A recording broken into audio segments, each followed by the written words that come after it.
Bay towards the glorious Mount Baker snow-covered volcano here in northern Washington.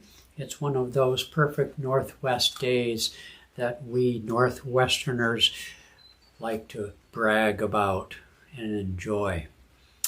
We are still on the Rubaiyat, coming down the home stretch. We're on stanza 63 today, which gives us only 12 more stanzas to go. So we'll have some surprise announcements for you here in the next week or so. However, the stanza continues the conversation going on in the dusty potter shop late at night after the potter has gone home between the different pots.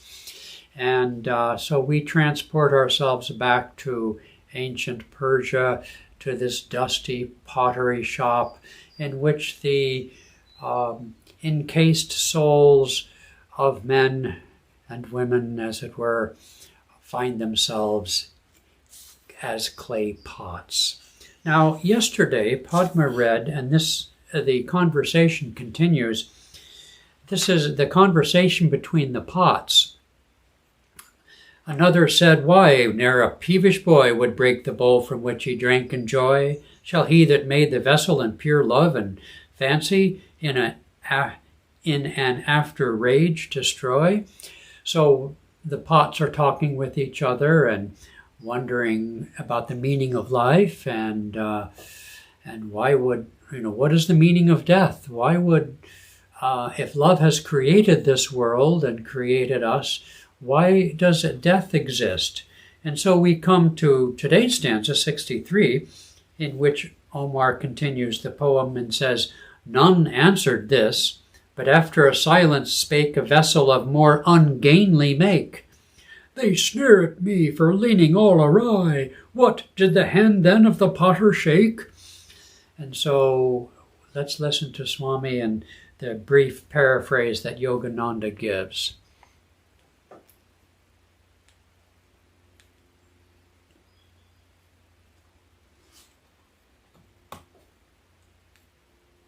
Stanza 63.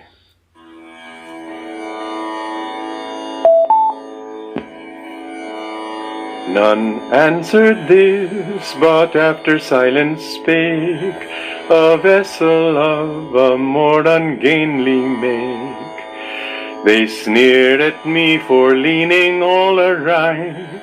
What did the hand then of the potter shake?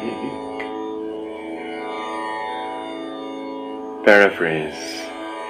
None answered, for God's ways are difficult to understand. Death is not life's only paradox. Why are some babies born physically deformed or mentally deficient? It is not easy for the human mind, even after much reflection, to understand these mysteries. Those suffering from such limitations often think, "People are offended by my deformity, but in what way am I to blame? Perhaps the Creator blundered when He made me." The other day, in fact, just a day or so ago, I responded to an inquiry made to our national website, Ananda.org, and the inquiry was essentially the eternal, ever-new question of, why does God permit suffering? Oh my goodness, I just saw something very large fall to the ground. I think it was a bald eagle, and two others are circling just outside my window. Oh my goodness, there they go. Well, that's an auspicious sign to see. Oh, there's all three of them. He must have had some animal in his mouth, but he came crashing down just across the street. Well, life goes on even as we speak about the eternal verities of life and death, doesn't it? And so this inquiry, why does God permit suffering? It's a very natural one when we or others, and we observe others who suffer. And Yogananda gave an explanation, and it was not that it was a unique explanation from the standpoint of spiritual teachings down through the ages, but he added to his explanation that logic and the intellect, nothing can satisfy really the heart's natural response to suffering. For some, wallowing in self-pity, though very tempting and easy to do by any of us when we're in the throes of our emotional or physical issues, or even spiritual ones, actually. But it's not very helpful. And that's the theme to the response. Yogananda said, I often chastise Divine Mother for having created this universe for herself to play in, so to speak, to dream this great creation, and she plays all the parts, but that doesn't help those of us who suffer, or when we suffer. It seems like we are suffering, and it's no fun. So maybe fun for her, but not for us. And we didn't make this world. We didn't even, there goes that bald eagle. He's just right over the house. He says hello. It doesn't help us.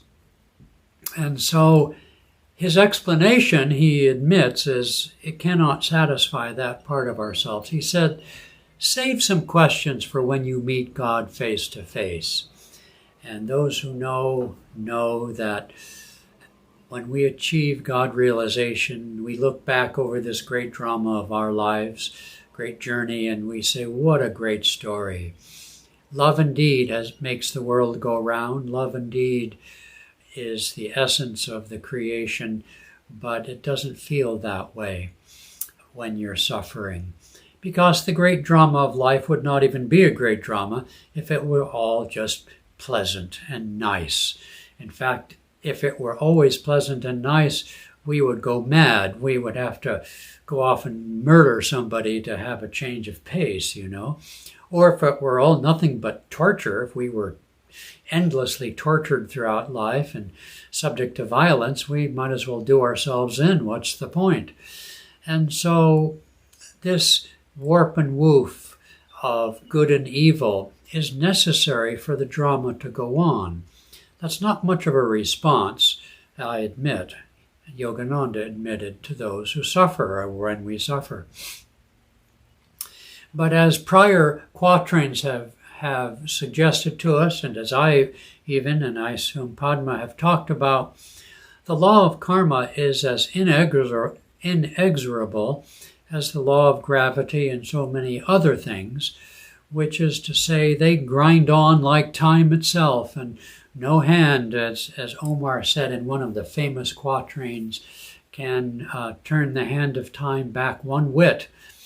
And so this is part of what we have to learn in fact, there's a sentence somewhere in Yogananda's teachings in which he says something to the effect that until we, which is to say our soul, until we intuitively accept the inexorability of spiritual law and the consequences of our thoughts and our actions, can we really make any headway spiritually? Because we need that kind of steely resolve to take on the discipline that it takes to, like the prodigal son, find our way back home.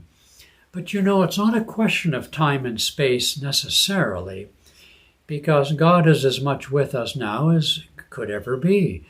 As Yogananda put it in his definition of self-realization, partly, we need merely to improve our knowing, because the presence of the eternal present of God's bliss and unconditional love is always here. It's just simply disguised, and we don't see through the disguise quite yet. We can see through it at times. We get to peek, maybe deep in meditation or in other things that take place in our lives, even in the dream state. So we get hints and peeks and so forth throughout life. It's not all or nothing. We don't have to die and go to heaven and strum harps for eternity. So it's there already. We simply have to improve our knowing. This, as I think I talked about in a prior quatrain, probably last week, it's not that we want to recite the law of karma when when someone else is in grief or suffering, but we might inflict it upon ourselves by recollectedness when we ourselves are being tempted to wallow in self-pity. It's a hard teaching, but then isn't life ultimately hard? In this quatrain, he's speaking of death, partly. And so death is a hard fact. Even the masters have to recollect themselves when they come upon, either intuitively or otherwise, upon the fact of their bodily mortality. They have to get centered. So the rest of us poor saps have to really work at it. And so attachment to outer form is part of the warp and woof of being incarnate in these human pots. And so I think of this poor vessel deformed. In other words, the potter didn't come out so good, and so he says, they sneer at me for leaning all awry. So the pot is, it's not perfectly done. And so the potter, the pot, meaning us, asks, well, maybe the hand of the potter shook. Maybe when God gave out the brains, he blinked when it came to me, or something like that, right? Well, we've already talked about DNA and all those things in a prior time. But that's the temptation. And if we're really to get off of our chariot like Arjuna, or stand up in our chariot like Arjuna and pick up our bow and our quiver full of arrows and fight the battle of life, we must gird the loins, as they say, and put on our armament and be strong. It's what it's going to take. And since we have to live anyway, why not live in a way that will improve our lives? After all, if we give up and blame other people or wallow in self-pity, we're not going to feel any happier, and we're certainly not going to help anybody else if we do that. So it's a tough teaching. It's a hard teaching. And, accepting responsibility for at least our part is a good first step to make. Fortunately, however, we didn't create ourselves. We didn't create this world. And it's okay, in a sense, to blame somebody else upstairs for this, because it's the grace of that somebody else that is the ultimate redeemer. We need only attune ourselves by self-discipline and action to receive the outpouring of grace, which ultimately is what lifts us towards eternal happiness.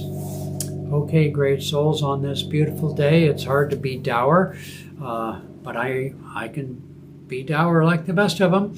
Not really. On this beautiful day, it's easier, therefore, to be hopeful and optimistic, and to be willing to take on the job that must be done.